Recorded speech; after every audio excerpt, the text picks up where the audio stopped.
Hello mga kaibigan, magandang araw sa inyong lahat dyan. Good morning everyone. Ito na naman ang yung life coach at ka-negosyo partner Ate JB. So don't mind na lang my bosses mga kaibigan ha, kasi nga si Ate JB po ay may lagnat. I have fever po, mag 3 days na actually buong family po namin ay may lagnat. Ayan, so kaming lahat no. Ang hirap kaibigan, kaya kung nakikita nyo yung aking mga stocks, kaunti na lang po. Kasi nga, hindi ako makapunta sa Pamilyang Bayan, no? Hindi ako makapag-grocery there, friends. Kasi nga, may lagnat tayo, no? So, nahihilo pa po ako hanggang ngayon. And kahapon, nag-deliver po si grocery. Puno po yung aking harapan, mga coffee, mga biscuits, mga sabon. Puno, kaibigan, kasi nga, may stock si grocery. Pero hindi ko alam kung bakit, yung mga holiday products, mga beef loaf, kaibigan, meat loaf, lalo na mga sardinas, kaibigan, wala po si grocery. Yung mga fast moving na mga canned goods, no, wala si grocery sa amin, kaibigan. Meron siyang corned beef pero hindi holiday products.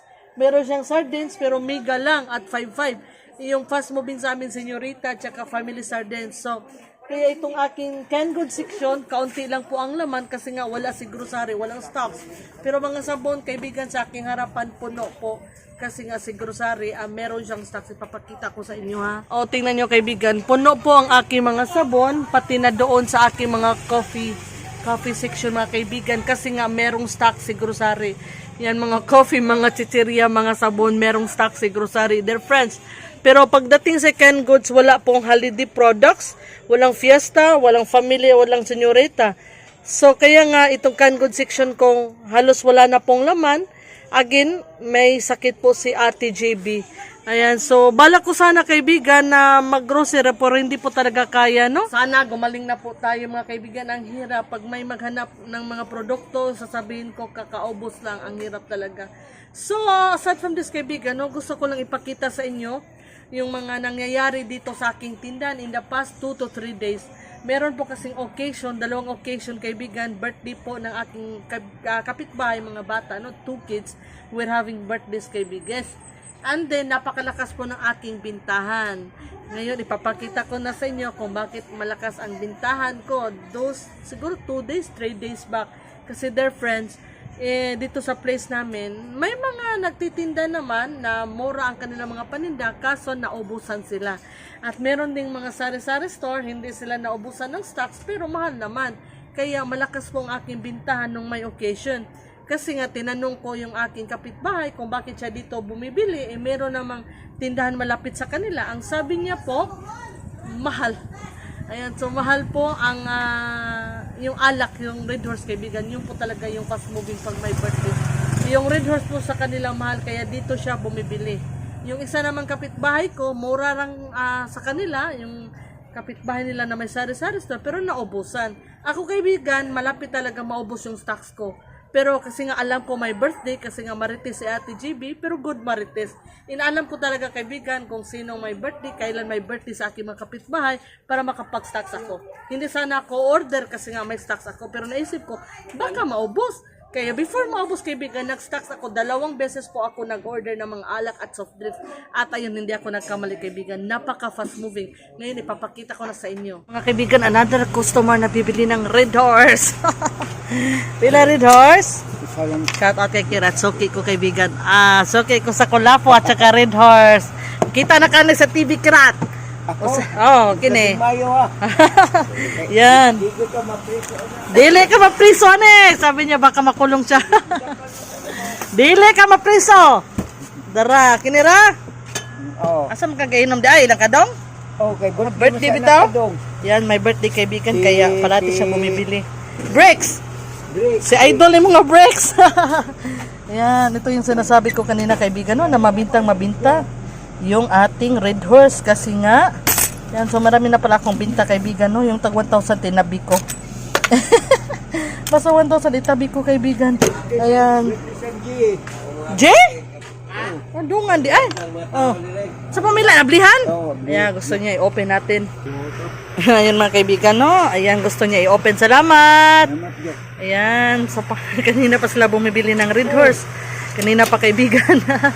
Ayan, so papakita ko lang sa inyo kaibigan na yung may occasion ha. Malalayo yung bahay nila kaibigan. Ayan, tingnan nyo, yung bumili ng Red Horse. Ang layo ng bahay nila, pero dito siya bumili kasi medyo mura yung aking Red Horse. Doon naman kaibigan, same rin. Yan, birthday girl. Yan yung tita niya. No, yun yung nag-birthday kaibigan, yung baby. Hello, Monek! Thank you sa food. Kumakain siya ng ice cream. Happy birthday! Yan, yung tita niya kaibigan, ayaw makita sa camera. Shout out kay Carla. Ayan, bakit ayaw makita? Maganda naman, pero ayaw niya makita. Again, kaibigan ha, malalayo ang bahay. Doon ang bahay ng isa. Ay, yung isa kaibigan, dalawa kasi yung pamilya yung nag-inuman doon. Ang reason kung bakit sila dito bumili, ano talaga kaibigan, yung talagang presyo. Kasi yung Red Horse ko, 110, ngayon 150 na. Ha? Sa? Ayan, si Tamas. Hello, Tamas, magbabay ka. Nagluto siya kaibigan. Shout out, hapunan na namin, no? Ayan, so, ang number one reason kaibigan kung bakit sila bumibili dito ng Red Horse, kasi nga mura. Ayan, tingnan niya, malapit nang mabos. 2 beses ako nagpa-deliver kaibigan. I'm sorry kaibigan, medyo maingay kasi may construction sa likod ng aming bahay. Mura kaibigan at din marami akong stocks. Yung iba, naubusan sila kaibigan kasi nga hindi nila alam may occasion. Ako, medyo si Ate GB kaibigan ay maritis. Inalam ko talaga kung kailan sino may birthday, kailan may birthday sa place namin. At naganda talaga ako. Always ko itong ginagawa kaibigan. Kasi alam ko magiging mabinta talaga. Ayan, so again, this is yung aking binta ngayong hapon lang ha. Ayan, hapon ito kaibigan. Yung binta ko kanina umaga, ayan, ipapakita ko sa inyo na sa bag. Kasi kahit saan akong pagpunta, itong bag, dala-dala ko. Kahit mag-CR ako minsan. Ayan, this is my binta in the morning kaibigan, no? Kaninang umaga. Ayan, yung binta ko every morning, hindi naman talaga every, minsan lang kaibigan kinukuha ko. Ayan, iba sa morning at iba sa afternoon. Ayan, kasi kaibigan, yung aking tinan hindi masyadong safe. Bakit? Kasi nga may Pesonet Cafe. Ayan, yung mga bata dito maglalaro kaibigan, wala pang harang, walang pinto dito. Kaya yung binta ko sa umaga, minsan kinukuha ko talaga, no? Kinukuha ko talaga. Ayan, another customer. Sigarilyo na naman mga kaibigan. Ayan, mabinta talaga yung sigarilyo pag tag-ulan, no? Again kaibigan, ito yung ginagawa ko ha. Ayan, kinukuha ko yung binta ko sa umaga, ito sa hapon. Ayan. Ayan, sa umaga, nasa bag ni Ate GB, no? Ayan. At lahat ng binta ko, sinusulat ko kinabukasan. Ito yung mga sales ko, kaibigan, everyday. Sinusulat ko talaga, kaibigan, para malaman ko ang flow ng aking negosyo. Okay? Sinusulat ko yung binta ko everyday. Ito talagang gawin mo, kaibigan, para malaman mo kung malakas ba or papalugi ka na. Okay? Kung papalugi ka, hindi maagapan mo. Kaibigan, meron na naman tayong isang client. Kanina, Red Horse at saka beer. Ngayon kasi hapunan na. Yan, iba yung bibili ng ating suki. No? Sa mo dahil? Ay, labuyo. Tingnan nyo, mga kaibigan, umuulan sa labas. Pag umuulan, fast moving yung ating mga noodles, tsaka pansit canton. Tingnan nyo, yung extra hot pansit canton wala na. Ay, labuyo. Beef dye chicken. Yan, sa pila? Isa. 3 sinang halang day. Yan. So, alabuyo kaibigan. Mabinta talaga mga noodles. So, sino nakaka-relate dyan? Paki-comment ka sa comment section, no? Kung tag-ulan ba, mabinta rin sa inyo yung noodles. Ayan. Yan, may sabaw na, no? So, 13, 18 day. Yan. So, kasi nag-fried siya, no? May pinirito na siya. So, pritong isda. Kaya, kailangan may sabaw. Ayan. So, happy ko kaibigan pag umulan. Salamat dahil. Noon kaibigan, sinabi ng mga kasamahan natin sa White World, no, na pag umulan daw, ayan, hindi fast moving. Pero sa akin kaibigan, para sa akin fast moving. Kasi nga, pag umulan, yung mga tao, mga kaibigan, gusto nilang kumain. Ipapakita ko sa inyo yung Red Horse ko kaibigan na ubos. 2 delivery na, no? Yan, so meron pa pala customer kaibigan. Ito nangyayari, nagbablog tayo ba, nagbabantay ng tindahan, no? So, okay lang. Marami tayong trabaho, okay lang. Non-wings? Shout out sa maganda. Oh, ayaw niya mako sa camera. Wala na ko yung non-wings, with wings. Wala lang with wings. Ayan, so modest mga kaibigan, bigyan na muna natin. Yung mga kaibigan, no, napkin. Ayan, so 7 pesos na. Ayan, so 20 pesos, may sukli. 40, sukli size. Cheap baby. Ayan, may bibilhin pa pala siya, no? So, 14, tsaka 9.23. 37 pesos na lang. Salamat. Ayan, so apati diyang po kaibigan, mabintang pag umuulan. So yun kaibigan, again, yung main part talaga ng aking vlog ay yung aking inumin, no? Papakita ko lang sa inyo, ha? So ito mga kaibigan, nakita nyo naman, wala nang laman. Yung ibang bote, hinirap pa. Yan, ito wala na rin, tingnan nyo. O, diba? Kasi kaibigan, napakalakas ng bintahan ng ating Red Horse ngayon.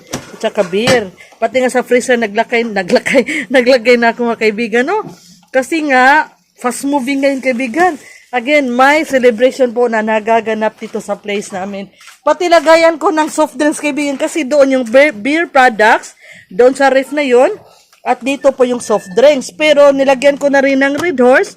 Kasi nga, yun yan, yung mga meats natin, kaibigan, mga frozen foods. Okay, dito rin may Red Horse. Kasi nga, after maybe 20-30 minutes, may naghahanap po.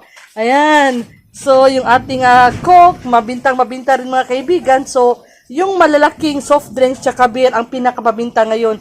Close nga pala yung aking tindahan kaibigan kasi may lagnat si Ate GB. Hindi tindahan, internet cafe. Yung Pesonet ko cafe kaibigan, no? Sorry, no? Nawala ko sa isipan kasi may lagnat ako.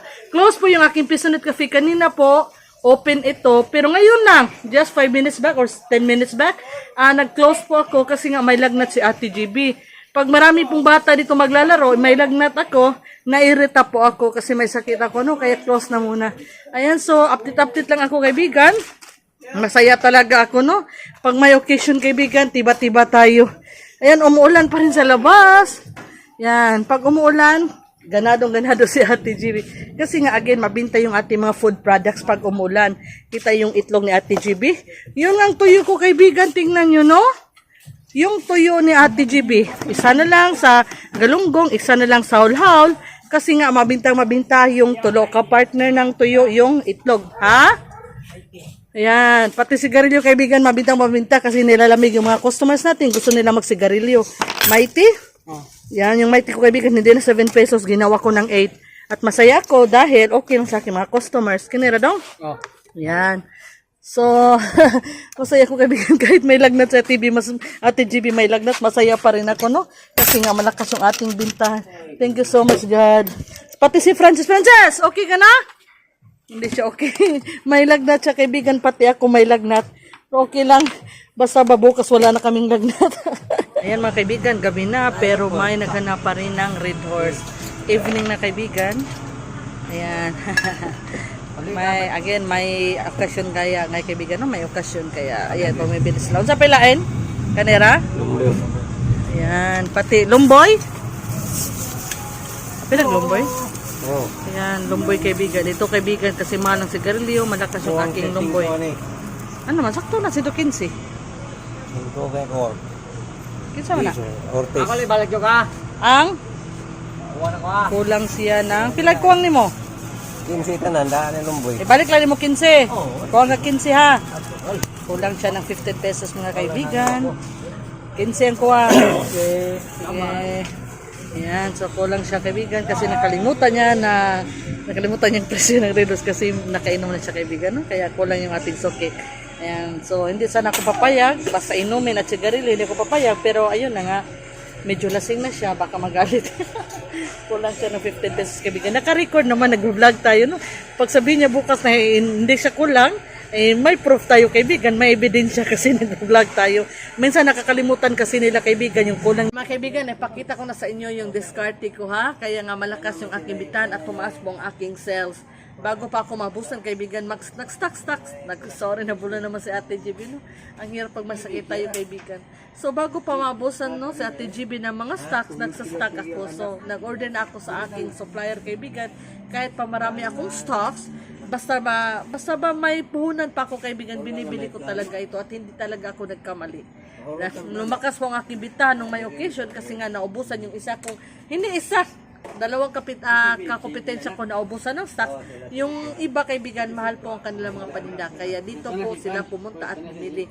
Ayan, so sana kaibigan, gawin mo rin ang ginawa ni Ate GB at makakatulong talaga ito kaibigan. Tataas ang sales mo at sure na lalago ang yung negosyo. Again, thank you so much kaibigan at tinapos yung hanggang dulo ng aking video. Thank you so much lalo sa hindi nag-skip ng ads. Thank you so much. Hindi hindi ko napahabain ito, napahabain talaga. Kasi masakit sa TGB, dear friends. Nahihilo po ako, gusto ko nang mahiga. Again, thank you so much sa inyong pagmamahal ha. Huwag mo lang kalimutan kaibigan yung parati kong sinasabi. Hindi mahirap, hindi posible na masinso ang buhay natin.